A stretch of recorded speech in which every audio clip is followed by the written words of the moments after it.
Hey, I looked at your forehand. Things are looking pretty good. I think I have an idea of why you say it's inconsistent. You say sometimes it's pretty sweet, and then other times it's all over the place.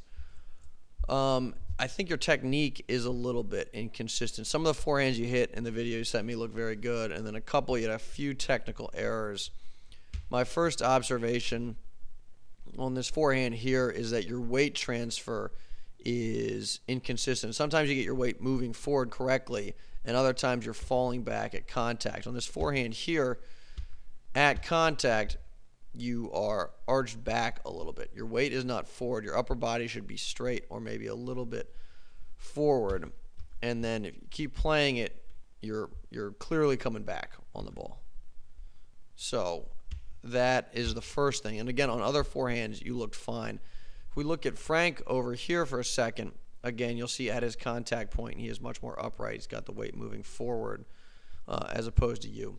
The second thing, and this is another good clip because this has another technical error in it, is that you sometimes pull up on the tennis ball way too much. You don't extend out, extend through the ball like you need to.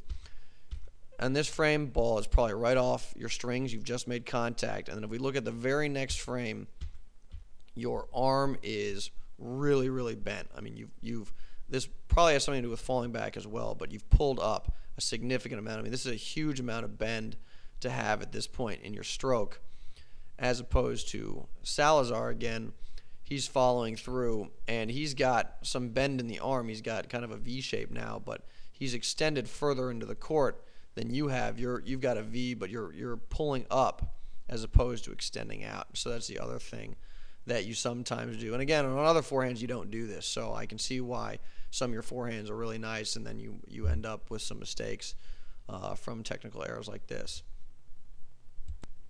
The final thing that is more minor but might be worth taking a look at, or correcting rather, is your other arm during your preparation and forward swing. It's low. You want to raise it up to about shoulder level, otherwise you drop the plane of your shoulders too soon. And when you get this arm out of the way, you're keeping it down too much. If we watch Frank, when he sets and he hits, his arm is much higher.